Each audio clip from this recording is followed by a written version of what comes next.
നിലവിൽ ഉത്സവം നടക്കുന്ന കേരള മഹോത്സവം നടന്ന സമയത്ത് വിദേശികൾ അവിടെ വന്നത് നമ്മൾ കണ്ടതാണ്. അനവധി വിദേശികൾ അവിടെ വന്നിട്ടുണ്ടായിരുന്നു.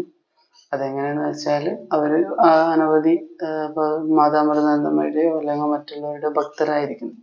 പക്ഷെ അവരിലൂടെയൊക്കെ ഈ ഉത്സവത്തിൻ്റെ ഒരു വലിയ വീഡിയോ, അതിൻ്റെ കാര്യങ്ങൾ, അവിടെ നടന്നു പോകുന്ന കാര്യങ്ങൾ, അവിടുത്തെ ജനങ്ങളുടെ സ്നേഹം, സൗഹൃദം എന്നീ കാര്യങ്ങളൊക്കെ അറിഞ്ഞുകൊണ്ട് ഇനി വരുന്ന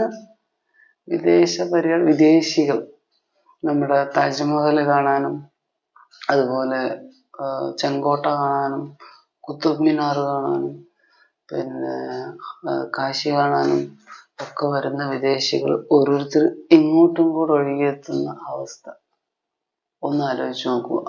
അത് ഇങ്ങോട്ട് വരുമ്പോൾ രാഷ്ട്രീയക്കാരോടും കൂടെ ചിന്തിക്കാനുള്ളൊരു വിഷയമാണ്.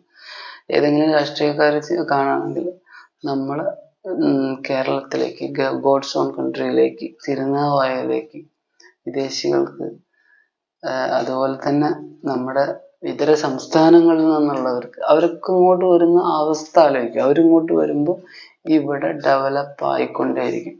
പിന്നെ ഇവിടെ ഉള്ളവർ ഒരു കാരണവശാലും ഇത് തടസ്സപ്പെടുത്താതിരിക്കുക. കാരണം സാമ്പത്തികം മാത്രം ലക്ഷ്യമാക്കിയിട്ടുള്ളവരാണെങ്കിൽ എനിക്ക് പറയാനുള്ളത്, നിങ്ങളുടെ വരുമാനം കൂടുകയുള്ളൂ.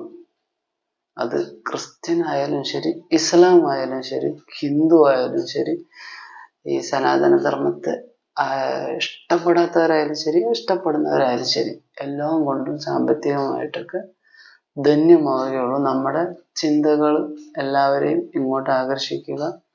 നമ്മുടെ ഭാരതത്തിലെ ചെറിയൊരു ഭാഗമായ ഈ ത്രിമൂർത്തി സംഗമത്തെ ഒരു വലിയ വേൾഡ് റെക്കോർഡിലേക്ക് എത്തിക്കുക എന്നൊരു ലക്ഷ്യത്തോടു കൂടി വലിയ സ്വപ്നം കണ്ടുകൊണ്ട് പ്രയത്നിക്കുക.